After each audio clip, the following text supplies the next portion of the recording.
Well, it's 2025, and welcome to Whack-A-Mole, the 2025 vinyl tag. Whack-A-Mole. I woke up this morning. Happy New Year, everyone. It's Mazzy here. Seriously, Happy New Year.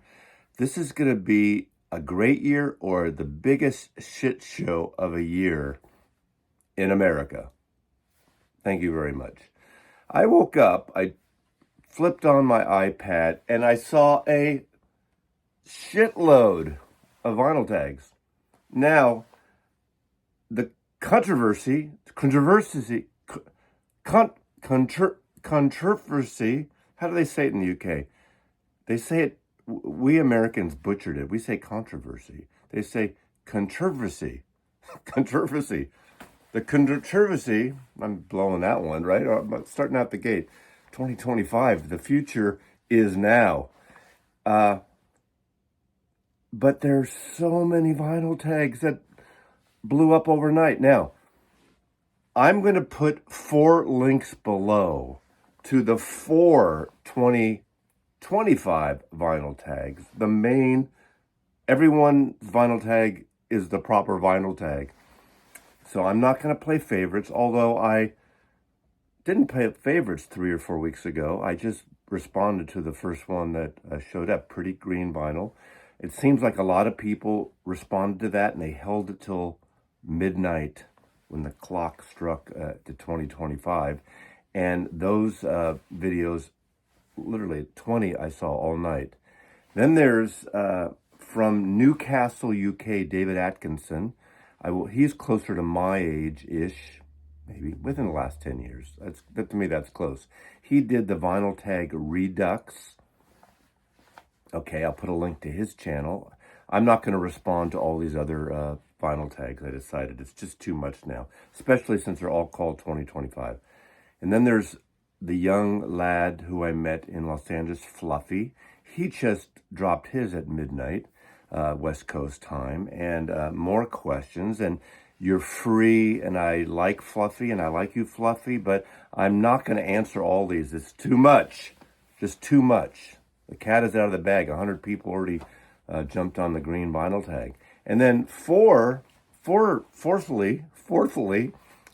is Ian and the UK gang who do live streams and ranking the obscure did a vinyl tag. I haven't even looked at the questions, but I see they promoted that, and there's a gang of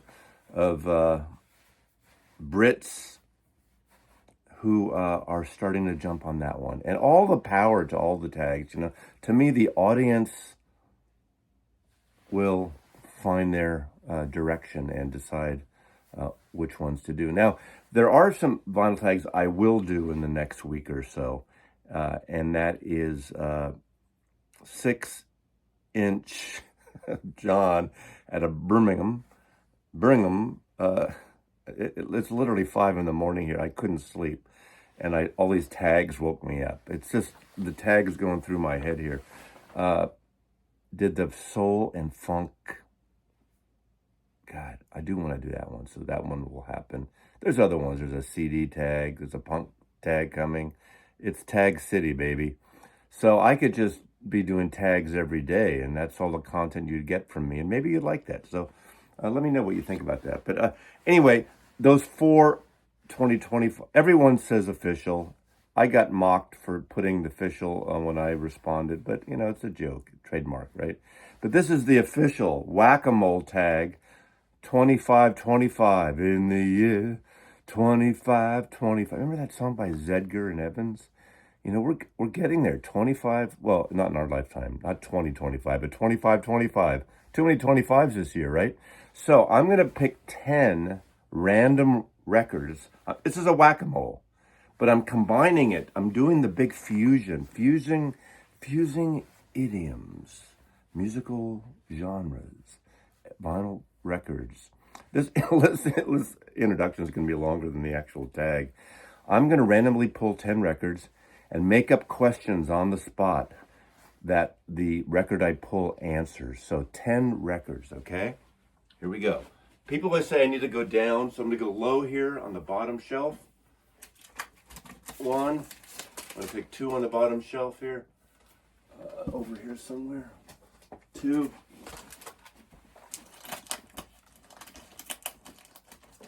3.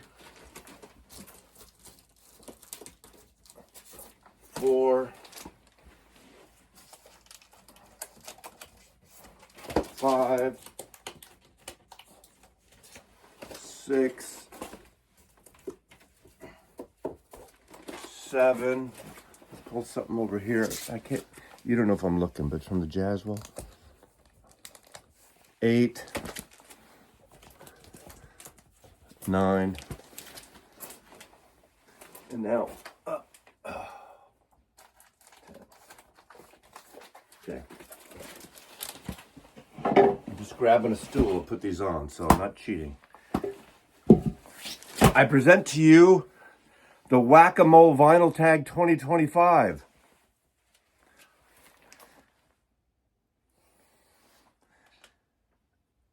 Paul Horn Inside.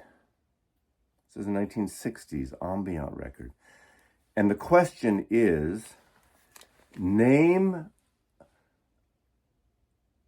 show an album that was recorded inside one of the wonders of the world. Paul Horn, flautist, beautiful ambient, spiritual, kind of a meditative record of him playing the flute inside the Taj Mahal. Show a record that was recorded in one of the wonders of the world, on a great structure built by man. Paul Horn.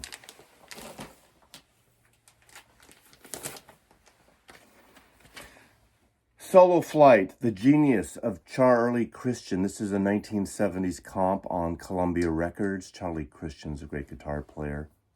Okay.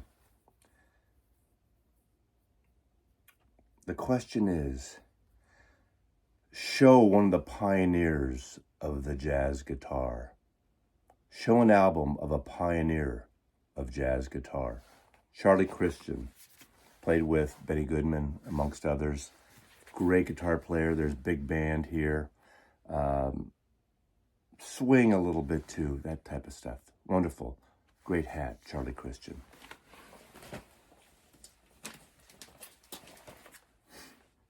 Okay. Show an album with somebody's father on the cover. World record, Neil Young with Crazy Horse, one of the archived series. This is an album, shows a photograph of Neil Young's father. So the question for this is, show an album with somebody's father on the cover. Now, I don't expect anyone to do these. This is for entertainment purposes only, so don't get all wonky that Mazzy's trying to like shift gears and steer people away from proper vinyl tags. Come on, this is an illusion. Nothing you see here is actually happening.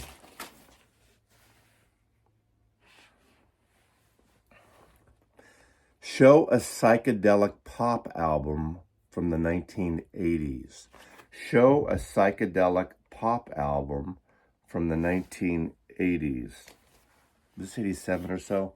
Tears for Fears, The Seeds of Love. Remember that video with all this kind of beautiful, oh God, I love that, very surreal, psychedelic pop.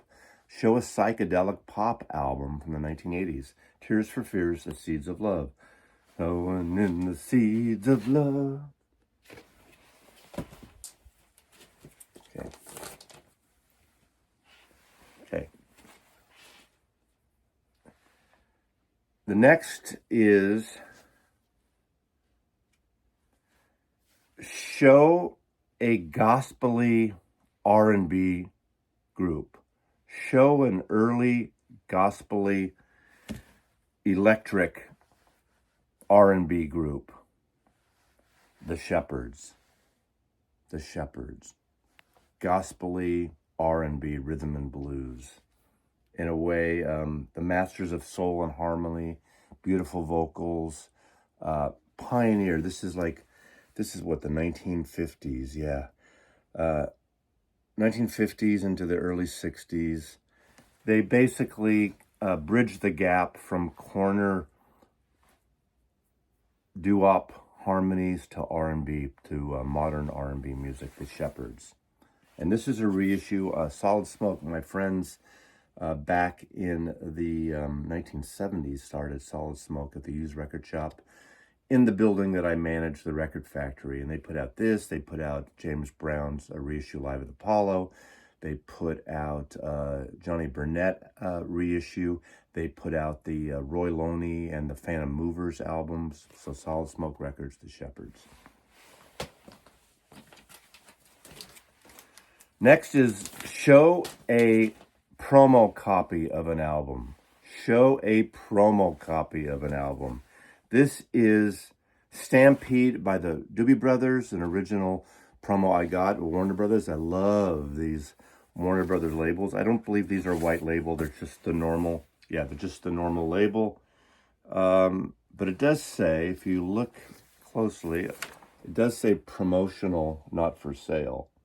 So I don't know if these also were early off the press, because a lot of people like promos because they're early off the press. So they just grab, random records and put the promo sticker on at this point, my guess is. But I like this. This is basically pre-Michael McDonald.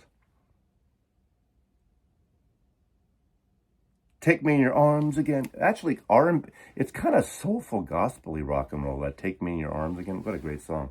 Open side 2. So, from San Jose, California, the Bay Area, the Doobie Brothers. Show an album as a promo.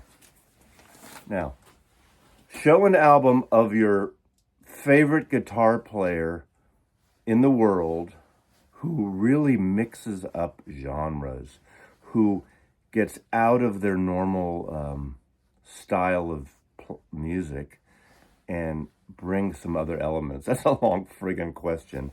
And that is Reich Cooter, Paradise and Lunch, my favorite guitar player ever. So you should show yours. Now, again, I'm not asking you to do this tag. For entertainment purposes only, remember. But Tampa 'em Up Solid, I'm a Fool for a Cigarette. You got Jim Keltner. You got Bobby King and Gene Mumford and Bill Johnson and George McCurry on vocals. This is just a really wonderful record. Jesus on the Main Line, Diddy Wah Diddy. This is, I think, the first time I got turned on to Earl Father Hines, the great jazz pianist, and that great final song on the album with Earl Hines playing this beautiful jazz piano pieces with Reich Cooter's excellent guitar playing. But Paradise and Lunch, a very favorite of mine. Of course, after this, I could have picked the album after this, which is the one with more Tejana with Flaco Jimenez on the accordion, or bandolero, both, whatever. But I love that stuff. So this is the sweet spot of Reich Cooter, 1974, I guess. The song on here that he co-wrote, which is, let's see, what is it? Mexican Divorce? Tattler. Linda Ronstadt covered. Great song. Love that song.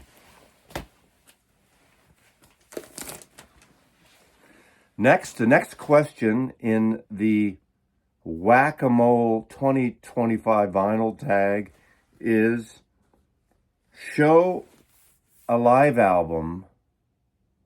double live album that's not the first double live album of that particular artist. So basically show a double live album that's either the second or third. Now with the Grateful Dead, that would be easy, right? You could do the Grateful Dead.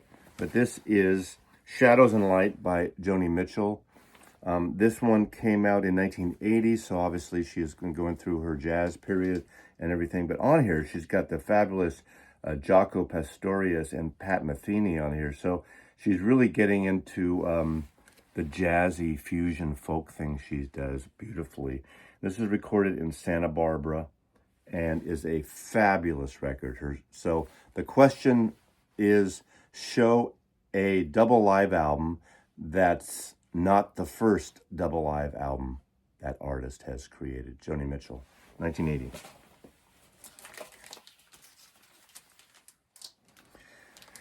Okay. Next is show an autographed album in your collection. Show an album that was autographed by the artist. the pretty boy, Ricky Nelson. See, there, look at that, Ricky Nelson. Is he underrated? I tell you, this guy is the real deal of that sort of rockabilly, early 60s, late 50s, early 60s. I mean, Mary Lou, and this was, okay, this is from the Coleman collection, my buddy's collection, and he has the ticket of the county fair performance. Ricky Nelson, the Stone Canyon Band, July 29th, 1980. Coleman got it signed by Ricky Nelson. This is precious to me. My late friend, Coleman Burke. Miss you, Coleman. I'm getting all sentimental here now, but Ricky sings again. He brought this to get signed. My guess is Coleman's band might have been playing at the county fair too. His soul R&B band, Pride and Joy. But Ricky Nelson, what a great band. And then James Burton, his guitar player, would go on to work with Elvis Presley and Graham Parsons and Emmylou Harris. But show an album that's autographed. Ricky Nelson. And the final one is show a comp album, a collection with a cover portrait done in wood carvings. Show a wood carving cover art for a comp. And that would be classic Rush, Tom Rush, the great folk singer. Kind of has that like curly hair here by this point. This is, you know, he's getting more closer to, you know, the hippie scene. You know, he was that kind of Harvard, I'm a rambling folk singer, went to Greenwich Village, played great deep baritone voice. I've been a huge fan.